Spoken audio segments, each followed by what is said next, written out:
Good afternoon, students. Class 12th, Political Science, Chapter 4, South Asia and the Contemporary World. Here is the 12th video of this chapter. In this video, we will study about relations between India and Bhutan along with Maldives.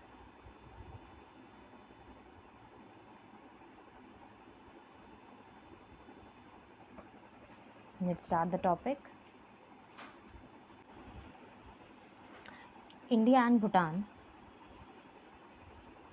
India and Bhutan does not have any major conflict with each other. बेटा हम लोगों ने जब बाकी Nations के बारे में बात की है जो कि सार्क के मेंबर्स हैं, तो वहाँ पर हमने ना तो भूटान की बात की है, ना ही हमने मालदीव्स की बात की है, क्योंकि दोनों ही नेशंस में एज सच कुछ पॉलिटिकल कॉन्फ्लिक्ट्स नहीं है इंटरनल लेवल पर।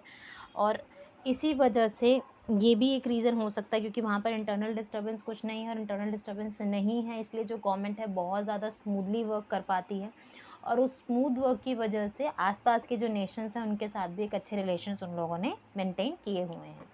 तो भूटान के साथ हमारा कोई ऐसा सच कोई कॉन्फ्लिक्ट नहीं है। इनफैक्ट भूटानीज जो गवर्नमेंट है, मतलब मोनार्कियस गवर्निंग सिस्टम है वहाँ पर, डेमोक्रेसी नहीं है, बट स्टिल एक गुड मोनार्कियस गवर्निंग सिस्टम वहाँ पर स्टैब्लिश किया गया है। और इंडिया की बहुत बार उन्होंने हेल्प की है, स्पेशली जब गुरिल्लाज मूवमेंट इंडिया में अटैक करते हैं, specially north eastern part India में। तो let's study in detail. India and Bhutan does not have any major conflict with each other. Bilateral level पर ऐसे जो कॉन्फ्लिक्ट नहीं है। भूटानीज गवर्नमेंट जो कि मोनार्किस फॉर्म ऑफ गवर्नमेंट है, help to weed out what the guerrillas और द मिलिटेंट्स जो कि मनी के लिए फ़ाइट कर रहे हैं, किसी भी सोशल कॉज के लिए या वायलेंस यूज़ करते हैं। कहाँ से गोरिल्लाज को बाहर निकालने के लिए वो हमारी हेल्प करते हैं, स्पेशली नॉर्थ ईस्टर्न पार्ट से, और मेजरली असम और अरुणाचल प्रदेश से। तो भूटानीज गवर्नमेंट हेल्प करती है इंडियाज़ में, या इंडिया में जो गोरिल्लाज मूवमेंट एक्टिव रहता है कई जगहों पर, स्पेशली ट्राइबल्स रीजन में, नॉर्थ ईस्ट में, वहाँ से वो उनको रिमूव करने में या वहाँ से उनको बाहर निकालने में हमारी हेल्प की है, और हम लोग बहुत ज़्यादा सक्सेसफुल भी हुए हैं भूटानीज गवर्नमेंट की हेल्प के बाद। थर्ड पॉइंट सेज दैट हम लोग है ना, जब हम थर्ड और फोर्थ पॉइंट दोनों की बात करते हैं तो हमें ये पता चलता है, बोथ द पैराग्राफ्स ये वाले, तो हमें इससे ये आइडिया लगता है दैट कि भूटान के पास रिसोर्सेज है बट टेक्नोलॉजी उतना अच्छा नहीं है। तो टेक्नोलॉजी की हेल्प इंडिया की साइड से उनको मिलती है, और वहाँ की जो मांगदेछू एक नाम रिवर है बेटा, उस रिवर के वाटर को as a hydro power electricity generate करने के लिए इंडिया अपनी तरफ से टेक्नोलॉजी देता है और उसे परचेज भी करता है, जिससे कहीं ना कहीं भूटान को मनी या फाइनेंशियल हेल्प भी मिल जाती है। तो Bhutan is a rich source of hydro power. India is playing an important role in development of the hydropower projects. This provides Bhutanese with electricity for the domestic use as well as for the industries, and to get revenue from surplus electricity, क्योंकि जो ज़्यादा electricity भी नहीं उसे आप ज़्यादा मतलब उसे सेल आउट कर पाओगे, एक्सपोर्ट कर पाओगे। India one of the like nation है जहाँ पर वो एक्सपोर्ट कर पाते हैं, तो उसको उनको मनी भी मिलता है। India help Bhutan in development of power plant on the Mangdechhu river, जो कि कहाँ पर है, भूटान में है। और बेटा भूटान के रिगार्डिंग ऐसे कोई क्वेश्चन आता नहीं है। Last year I guess 2 marks का एक क्वेश्चन आया था, और उससे पहले भी क्वेश्चन नहीं देखने को मिलते, बट येस कि अगर क्वेश्चन आया है 2 मार्क्स में तो हो सकता है कि आपके बोर्ड के टाइम पीरियड भी आ जाए। तो भूटान और मालदीव्स दोनों ही ऐसे टॉपिक्स हैं जहाँ से लॉन्ग क्वेश्चंस नहीं बनते, शॉर्ट क्वेश्चंस बनते हैं, और हार्डली 1 या 2 मार्क के। नेक्स्ट टॉपिक है बेटा हमारा India and Maldives. India and Maldives share ethnic, linguistic, cultural, religious, commercial links. हम कनेक्टेड हैं दोनों बहुत ज़्यादा। इन 1998 नवंबर व्हेन सम तमिल्स, बेटा अब है ना एक चीज़ यहाँ पर याद रखना, और हमें थोड़ा सा रिकैपिचुलेट कनेक्ट करना है आपको श्रीलंकन प्रॉब्लम को। हम 2-3 चीज़ें इसमें साथ में देख के चलते हैं। पहला, कि जो तमिल्स का जो इशू है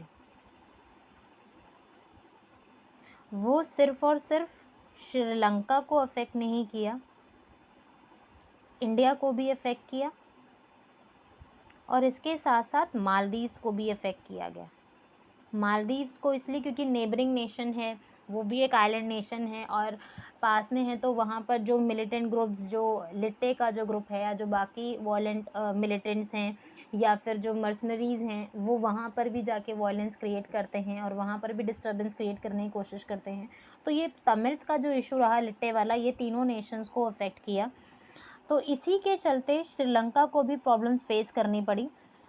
तो 1998 was the time period when some Tamils mercenaries